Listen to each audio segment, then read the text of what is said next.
Well, they're putting themselves in jeopardy, but they're also putting in jeopardy others on the road.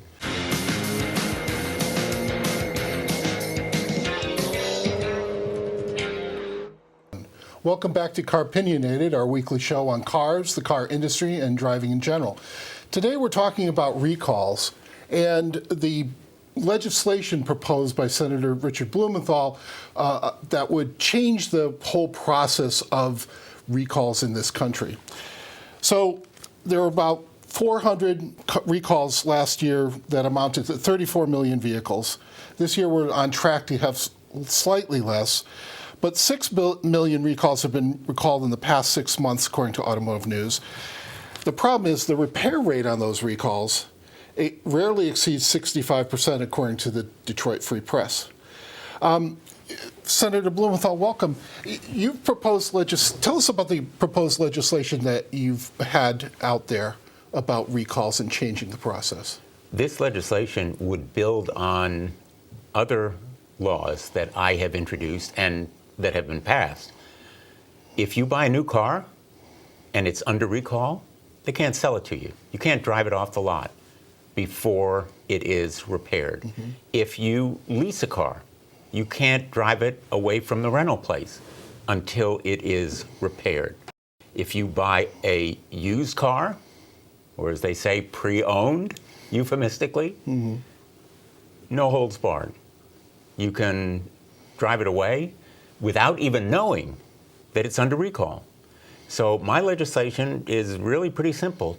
Treat used cars just as you do new cars, just as you do leased cars.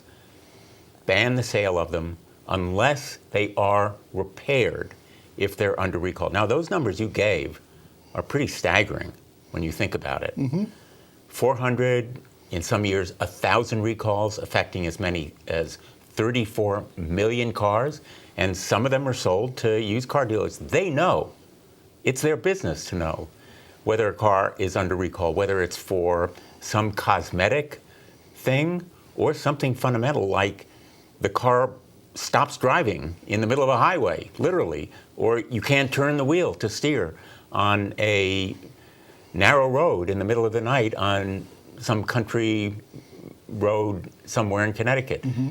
Potentially dangerous, even fatal kinds of defects. And I simply say, ban the sale of used cars if they're not repaired and they're under recall.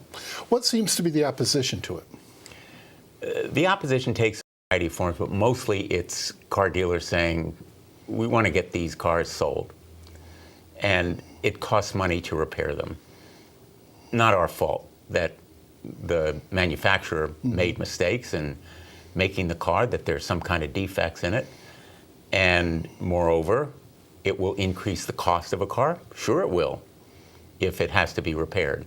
But that's the burden you undertook when you bought the car, mm-hmm. and you have a responsibility to know that it's under recall. And a lot of times, when you go to a dealership now, you're getting the Carfax report, and it should be there. Any kind of recalls should be there. Theoretically. Right. And ultimately, the manufacturer bears the cost of the repair for 15 years, I believe. What seems to be what you want to do is shift the burden of this back to the dealer rather than on the consumer. That is exactly right. And ultimately shift the burden to the manufacturer mm-hmm. because, as you point out, the manufacturer ultimately bears the cost of repairing the defects. So this argument from the dealers that it costs us a lot more, well, maybe it does because you have to hold the car in the lot while it's being repaired. But if the car is under warranty, as it should be, for these kinds of defects and recalls, the manufacturer should be. And very revealingly, one of the major car manufacturers started its own used car sales operation, mm-hmm. Car Bravo, and it said, we're going to cover all the recalls. We're going to repair them before we sell any used car. So General Motors, I think it was, undertook that burden, and it should be their burden, but it's doable, and it may cost a little more, but certainly that should be borne by the car dealer. And I've listened to interviews with somebody who runs a business where they notify dealerships of recalls on the cars on their lot. And he looked at it as an opportunity to get the customer into the door of the dealership and have them experience a dealership and things like that. So there seems to be a lot of different pieces to this that would seem to me to provide opportunities for dealers. There are opportunities for dealers, and I should make very clear, the good guys actually do these repairs. And I don't want to paint with too broad a brush. There are a lot of dealers in Connecticut who have adopted on their own the practice of making repairs, fixing the defects when a car is under recall, and also, by the way, fixing defects or making repairs even if they're just glitches or problems with the car before they sell it. So our dealers, and also around the country, car dealers are generally reputable, they're honest, they want people to be safe in their cars. And I think we're talking here at this point about more the outliers, but they may involve a lot of cars and a lot of people in jeopardy. And your point, I think, is very important. Car safety sells. You know, for years, I beat up on the car manufacturers. I pummeled them. When I was state attorney general, I said, you must have seatbelts, you must have airbags, you must manufacture cars more safely. And they all resisted until they learned consumers really care about safety. And then they made it a selling point. I think the same can be done here with the used car sellers. They can make safety a selling point and say to consumers, come to us, we will not sell a car under recall unless it is fixed 100%. And you know, when the burden is on the consumer, on the person who buys the car, I mean, that's one thing if it's a newer car to have them, you know, because they might get a loaner, they might, you know, there could be a lot of different avenues for people to, you know, get the car repaired and not have it be a problem. When the car gets older, it's also a factor of the people who are buying that car. Now it's much more of a burden, taking a day off from work, getting the car to the dealer, you know, all these other things that come as a part of that expense that's not covered by the recall, too. That's a real problem. And I want to just be very blunt. A lot of people kind of figure, well, the car's under recall, it's not going to affect me. There are about 46,000 cars on the road right now with Takata airbags. Dozens of people have been killed as a result of exploding airbags, defective airbags. They're figuring, well, the odds favor me.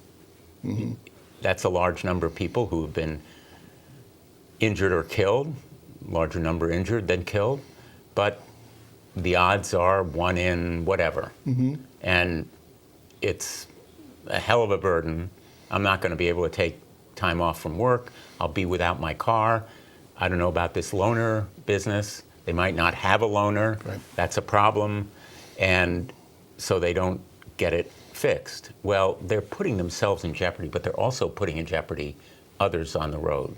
And when you think about it, it's the responsibility of those dealers to fix the cars. It's the responsibility of people who are driving the cars to get them fixed, because they can injure not only themselves, but also others on the road. Safety is a mutual compact of car drivers that they're going to obey the rules and they're going to get decent driving cars for their own sake and the sake of others. And, you know, years and years ago, I interviewed an astronaut, and it was during a period when the shuttle was getting a lot of delays. And I asked if that was a problem. And they looked at it as, like, if there's a delay or there's a problem with the shuttle, that means they found something wrong and they want to fix it. And that kind of has colored my opinion of recalls. It's not a bad thing for a car to have a recall. It's you've figured out the problem and now you have a chance to fix it. That's right. And, you know, it can be more costly when you think about it. If you're driving a car that loses power and you're out in the middle of nowhere, you're going to pay a lot of money to get that car towed. Better to spend the time, maybe take a day off from work. Now, I want to be also very clear that I really sympathize with people who have a car. It's the way they get to work. If that car needs repair and they can't drive to work, that's really a serious event in their lives. Cars are essential for people to get to work, to stay in their jobs. They could be fired, they're out of a job, they get evicted. It's a snowball effect. So I think there ought to be ways to make sure that the dealers have a loaner. Those dealers should have a responsibility to provide a loaner if a car has to be fixed on recall. And we've been through some of these recalls. I've encouraged people to get them, and you know, some of them will get back to me and say, they didn't have a loaner for me. I needed this car to get to work. Right. Some of the numbers, 83% of the cars less than 5 years old get fixed. At the other end of the spectrum, 38% of cars 15 to 20 years old are getting fixed. So it depends on the range, on the age of a car. And the other piece of it is that when a car is new and it's sold to somebody, they have the information. The manufacturer gets the information. As that goes to a used car or a second or third sale, that information gets harder and harder to get. Have you given any thought to whether or not there's some way that you could take state DMV information and get it into this database? You know, I've thought a lot about how recall information can be made more visible and maybe gripping for people. As you know, new cars are, as they say, computers on four wheels. Well, those computers can be programmed, if there's a recall, to flash some kind of blinking light, I would think. Right. You know, we're at that state where Tesla is reprogramming its cars, and people are told the morning after, your Tesla's just been reprogrammed and we've solved the software glitch. Well, I don't know why a defect can't be also communicated to people more dramatically. But there are alternatives, as you mentioned, the DMV.